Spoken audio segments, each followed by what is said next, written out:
മരിച്ചവരിൽ നിന്ന് ഉയർപ്പിച്ചവന്റെ ആത്മാവ് നിങ്ങളിൽ വസിക്കുന്നുവെങ്കിൽ ക്രിസ്തുയേശുവിനെ മരണത്തിൽ നിന്ന്, അപ്പൊ ക്രിസ്തുയേശുവിനെ പോലും മരണത്തിൽ നിന്ന് ഉറപ്പിച്ചത് ആ ആത്മാശക്തിയാണ്. നിങ്ങളിൽ വസിക്കുന്ന തന്റെ ആത്മാവിനെ കൊണ്ട് നിങ്ങളുടെ മർത്യ ശരീരങ്ങളെ ജീവിപ്പിക്കും. ആ മർത്യ ശരീരത്തെ ജീവിപ്പിക്കുന്ന ഒരു നാൾ വരുന്നു. ഈ മർത്യ ശരീരത്തെ ജീവിപ്പിക്കണമെങ്കിൽ പരിശുദ്ധാത്മാവിന്റെ അഭിഷേകം നമ്മൾ പ്രാപിക്കണം. എത്ര പേർ ഉൾക്കൊള്ളുന്നുണ്ടെന്ന് എനിക്കറിയത്തില്ല. ദൈവത്തിന്റെ പരിശുദ്ധാത്മാവിൽ പോലും സംസാരിക്കുന്നു. കർത്താവിന്റെ പരിശുദ്ധാത്മാവിന്റെ ശക്തി ഉള്ളത്തിലേക്ക് വന്നാൽ നിങ്ങളുടെ ഓരോ കോശങ്ങൾക്കും അവൻ കാവലാണ്. മാർസിലും മൂണിലും ഒക്കെ പോകുന്ന റോക്കറ്റുകൾ മില്യൺസ് ഓഫ് ഗാലൻ ഗ്യാസ് നിറച്ചോണ്ടാകും. അത് പോയാലും സെറ്റ് ചെയ്തിരിക്കുന്നത് വരെ പോകത്തുള്ളൂ. പിന്നെ ഗ്യാസ് വരുന്ന പിന്നെ മുകളിലോട്ട് പോകത്തില്ല. നിങ്ങൾക്ക് ഒരു സിലിണ്ടറും വേണ്ട, നിങ്ങൾ ഒരു ഫ്യൂവലും നിറയ്ക്കണ്ട. നിങ്ങളുടെ ഓരോ കോശങ്ങൾക്ക് ദൈവത്തിന്റെ പരിശുദ്ധാത്മാവ് കാവൽ നിൽക്കുക. It's changing inverter to electricity, electricity to inverter. ഇൻവെർട്ടറിന്റെ പവർ തരുമ്പോൾ ഇലക്ട്രിസിറ്റി ചാർജ് ചെയ്യുന്നത് പോലെ എന്റെ കർത്താവിന്റെ കാഹളത്തിന്റെ ശബ്ദത്തെങ്കിൽ it will burn. എന്റെ ദൈവത്തിന്റെ കാഹള ശബ്ദത്തെങ്കിൽ നിനക്കൊരു ഫ്യൂവൽ. അത് ടാങ്കൊന്നും ദേഹത്ത് പിടിച്ചു കെട്ടണ്ടേ, അത് കൈകൾ ഉയർത്തി മേഘങ്ങളിലേക്ക് എടുക്കും. ഒരു ദിവസം ഞാൻ ട്രെയിനിലിരുന്ന് എൻ്റെ ഒരു കൂട്ടുകാരനോട് സുവിശേഷം എടുക്കപ്പെടുന്ന ആളിനെ കുറിച്ച് പറഞ്ഞു. രാത്രി ഞാൻ ഏകദേശം 2:30 മണിയായി ഉറങ്ങിയപ്പോൾ. ആ ഉറങ്ങിയ സമയത്ത് ഇപ്രകാരം ഒരു അനുഗ്രഹിക്കപ്പെട്ട ഒരു സ്വപ്നം ഞാൻ കണ്ടത്.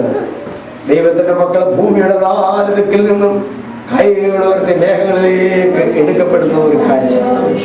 അത് മാത്രമല്ല, ഫസ്റ്റ് കൊരിന്ത്യൻസ് ചാപ്റ്റർ 15 പറയുന്നത് പോലെ നമ്മുടെ ശരീരത്തെ 4 ചേഞ്ച്. ബലഹീനതയുള്ള ശരീരം ശക്തിപ്പെടുന്നത്,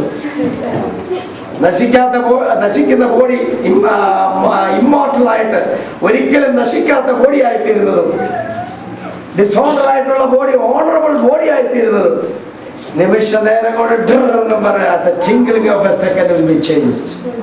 പൗലോസ് പറഞ്ഞു ഇറ്റ് ഈസ് എ മിസ്റ്ററി എന്നാണ്. ബർമുഡ ട്രയാങ്കിളില് ഒത്തിരി ഷിപ്പുകളും പ്ലെയിനുകളും ഒക്കെ നഷ്ടപ്പെടുമ്പോൾ ബുക്കുകൾ എഴുതി വെച്ചിട്ടുണ്ട്, ഇറ്റ് ഈസ് എ മിസ്റ്ററി. അതെല്ലാം നമുക്ക് വായിക്കാനും വിശ്വസിക്കാനും കഴിയും. പക്ഷെ കർത്താവിനെ എടുക്കപ്പെടുന്ന ആളും അതും ഒരു മിസ്റ്ററിയാന്ന് പറഞ്ഞാൽ നമുക്ക് അങ്ങോട്ട് ഏറ്റെടുക്കാൻ കഴിയുന്നില്ല. പക്ഷെ വിശ്വസിക്കുക, that is going to happen. എന്റെ കർത്താവിന്റെ കരങ്ങളിലേക്ക് മേഘങ്ങളിലേക്ക് കൈകൾ ഉയർത്തി പോകുന്ന വലിയൊരു സന്തോഷം, ആ ആത്മാവിനെ ഉയർപ്പിക്കുവാൻ എന്റെ കർത്താവ് ഇവിടെ ആയിരിക്കുന്നതിനായി ഞാൻ ദൈവത്തെ സ്തുതിക്കുന്നു. നിങ്ങൾ എവിടെയും ആയിക്കൊള്ളട്ടെ, കർത്താവിന് വേണ്ടി ഒരാളെ കൂടി ഈ പുകയിൽ നിന്ന് വലിച്ചു കയറ്റുവാൻ ദൈവം നിങ്ങൾക്ക് ബലവും കൃപയും തരും. ഞാൻ ദൈവത്തെ സ്തുതിക്കുന്നു. കർത്താവ് ഇത്രത്തോളം നമ്മുടെ മധ്യയിലായിരിക്കാൻ ദൈവം കൃപ ചെയ്തതിനായി ഞാൻ ദൈവത്തെ സ്തുതിക്കുന്നു. ഒരു പ്രാവശ്യം ഞങ്ങൾ ഡോർ ബൈ ഡോറായിട്ട് സുവിശേഷം അറിയിക്കാറുണ്ടായിരുന്നു. എൻ്റെ ഒരു കൂട്ടുകാരൻ പറഞ്ഞു, ഡോക്ടറെ ഞങ്ങള് രാത്രി 10 മണിയാകുമ്പോൾ ഞാൻ യേശുവിനെ സ്വീകരിച്ചോളാം. ചോദിച്ചെന്താ കാര്യം വെച്ച് കഴിഞ്ഞപ്പോൾ ബ്രിഗേഡ് റോഡില് 5 രൂപ ബിയർ, അപ്പോൾ ടാപ്പ് വന്ന് അങ്ങ് എടുത്താൽ മതി. അപ്പോൾ അവന് അല്പം കൂടിയൊക്കെ ഒന്നുകൂടെ കറങ്ങണമെന്നൊരു ആഗ്രഹം. അപ്പം തിരിച്ച് വരുന്ന വഴിക്ക് രാത്രി 10 മണിയായപ്പോൾ ഇന്ത്യൻ ഇൻസ്റ്റിറ്റ്യൂട്ട് ഓഫ് സയൻസിൻ്റെ ടെക്നോളജി ഇൻസ്റ്റിറ്റ്യൂട്ടിൻ്റെ മുമ്പിൽ ട്രാഫിക് ഐലൻഡിൽ ഒരു ആക്സിഡൻറ്റ് ഉണ്ടായി. ഞങ്ങൾക്ക് കിട്ടിയ ഫോൺ സന്ദേശം, ആ ഹെൽമെറ്റ് 4 പീസായിട്ട് അങ്ങ് മാറി. ആ സമയത്ത് he died on the spot. ഇന്ന് രാത്രി ഞങ്ങൾ വളരെ വേദനിച്ചു. കർത്താവ് യേശുവിനെ സുരക്ഷിതമായി സ്വീകരിക്കുവാൻ മാറ്റിവെക്കുവാൻ നമുക്ക് ആർക്കും കഴിയില്ല. അടുത്ത നിമിഷം എന്ത് സംഭവിക്കുമെന്ന് നമുക്കറിയത്തില്ല. ദൈവം നമുക്ക് അവസരം നൽകുമ്പോൾ യേശുവിനെ സുരക്ഷിതമായി സ്വീകരിപ്പാൻ നമുക്ക് കഴിയും. എനിക്കറിയാം നിങ്ങളെല്ലാം ബോണകനാണെന്ന് അറിയാം. എന്നാൽ ഇതേ അനുഭവം ഇല്ലാത്തവർക്ക്, കർത്താവ് യേശുവിനെ സുരക്ഷ സ്വീകരിക്കാത്തവർ അനേകരും നമ്മുടെ മധ്യത്തിലും നമ്മുടെ ജോലിയിലുമുണ്ട്. ഞാൻ പറയുന്നില്ല, ചെല്ലുമ്പോഴെല്ലാം അങ്ങ് പറയണം. ദൈവത്തിന്റെ പരിശുദ്ധാത്മാവ് നമ്മളെ പ്രേരിപ്പിക്കും. ഒരു 20 പേര് OPD വരുമ്പോഴും 20 പേർക്ക് വേണ്ടി ഞാൻ പ്രാർത്ഥിക്കാറില്ല. ദൈവത്തിന്റെ പരിശുദ്ധാത്മാവിനെ പ്രേരിപ്പിക്കുമ്പോൾ ഞാൻ പ്രാർത്ഥിക്കും. അത് ദൈവത്തിന്റെ ഒരു പ്ലാനും പദ്ധതി അനുസരിച്ചായിരിക്കും. അപ്പോൾ നിങ്ങൾ എക്വിപ്ഡ് ആയിരിക്കണം. നിങ്ങളുടെ ബാഗിനകത്ത് ഒരു ട്രാക്ട് ഉണ്ടായിരിക്കും. ഞാൻ ഇത്ര വലിയ രക്ഷ എന്ന് പറഞ്ഞ് അനുഗ്രഹിക്കപ്പെട്ട ഒരു ബുക്ക് ഞാൻ പ്രിന്റ് ചെയ്തിട്ടുണ്ട്. ദൈവം എന്നെ കൊണ്ട് എഴുതിപ്പിച്ച മനോഹരമായ ഒരു ബുക്കാണ്. അതിനകത്ത് സ്ഥാനത്തെക്കുറിച്ചും പരിശുദ്ധാത്മാവിഷയത്തെക്കുറിച്ചും ദശാംശവും ഒക്കെ ഞാൻ എഴുതിയിട്ടുണ്ട്. അപ്പോൾ ഇത് ഞാൻ കൊടുത്തുവിടും. അവർക്കത് വലിയ സന്തോഷമാണ്. നിങ്ങളുടെ ജീവിതത്തിലും നിങ്ങളുടെ ജോലിയിലും ദൈവത്തെ മഹത്വപ്പെടുത്തുവാനായി നിങ്ങൾക്ക് കഴിയും. എന്നാൽ അതേസമയം അംഗീകരിച്ച ഒരു വ്യക്തിയുടെ സാക്ഷിയോടെ ഞാൻ പറയാം. എൻ്റെ കൂടെ പ്രവർത്തിച്ച ഒരു ഹിന്ദു ഡോക്ടർ, അദ്ദേഹം ദാവങ്കിരി മെഡിക്കൽ സ്കൂളിൽ നിന്ന് ഹൗസ് അറസ്റ്റ് ചെയ്യുവാനായിട്ട് അന്ന് 85 ബാംഗ്ലൂരിൽ കടന്നു വന്നു. ഒന്ന് രണ്ടാഴ്ച അദ്ദേഹം വർക്ക് ചെയ്ത് കഴിഞ്ഞിട്ട് പിന്നെ അദ്ദേഹത്തിനെ കാണാനില്ലായിരുന്നു. ഞാൻ മെഡിക്കൽ സൂപ്രണ്ടിനോട് ചോദിച്ചു, സാറേ എന്താ ഇപ്പോൾ ഗോവിന്ദൻ വരാത്ത? സർജറി അതറിഞ്ഞില്ലേ? അദ്ദേഹത്തിൻ്റെ ലിവറും സ്പ്ലീനും ഒക്കെ എല്ലാവരായിപ്പോയി. ലുക്കീമിയ എന്ന് പറയുന്ന രോഗമായിട്ട് കിദ്വായി ക്യാൻസർ സെന്ററിൽ അഡ്മിറ്റ് ചെയ്തിരിക്കുകയാണെന്ന് പറഞ്ഞു. ഞാൻ അന്ന് രാത്രി അവിടെ കടന്നു ചെന്നു.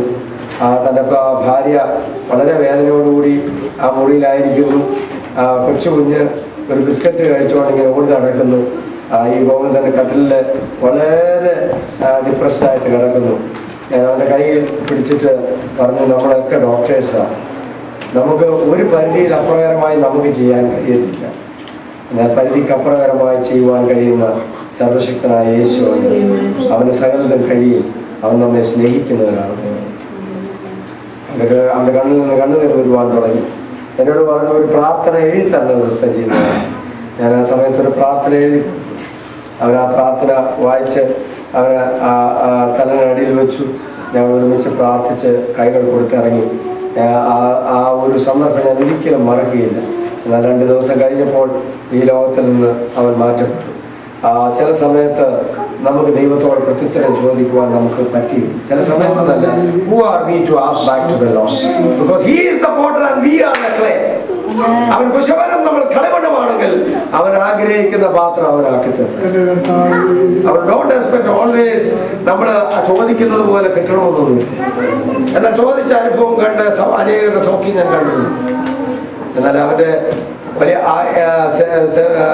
അടക്കത്തിന് ഇലക്ട്രിക് ക്രിമേഷൻ ഫീൽഡിൽ ഞാൻ കടന്നുപോയി. അവൻ്റെ ബോഡി 500-700 ഡിഗ്രി ടെമ്പറേച്ചറിൽ ബേൺ ചെയ്യുന്ന ആ ക്രിമേഷൻ ഫീൽഡിൽ ഞാൻ കടന്നുപോയി. അവിടെ ആയിരിക്കുന്ന ഒരു കൊച്ചു ബിൽഡിങ്ങിൻ്റെ ഒരു സ്റ്റെപ്പിൻ്റെ അവിടെ ഞാൻ അവിടെ ഇരുന്നിട്ട് ഒരു പിഞ്ചു കുഞ്ഞിനെ പോലെ കരയുവാൻ തുടങ്ങി. ഞാൻ പറഞ്ഞു, കർത്താവേ, ഞാൻ സുവിശേഷം അറിയിച്ചാണല്ലോ, എന്തുകൊണ്ട് ഇങ്ങനെ സംഭവിച്ചു എന്ന് ചോദിച്ചു. ഞാൻ വളരെ വേദനയോടെ ആയിരിക്കുമ്പോൾ ഒരു ശബ്ദം എൻ്റെ ഉള്ളത്തിൽ, മകനെ, നീ അവനെ എടുക്കപ്പെട്ടതായി നീ അവനെ കാണുമെന്ന് പറഞ്ഞു. എൻ്റെ കർത്താവ് എത്ര വലിയ ദൈവത്തിൻ്റെ സുവിശേഷം നിന്റെ ബിസിനസ് അല്ലേ, പരിശുദ്ധാത്മാവിന്റെ ബിസിനസ്. കർത്താവിനെ അംഗീകരിക്കുവാൻ അവന് കഴിയുമെങ്കിൽ ഇന്ന് അവൻ സ്വർഗത്തിലുള്ളതിനാൽ ഞാൻ ദൈവത്തെ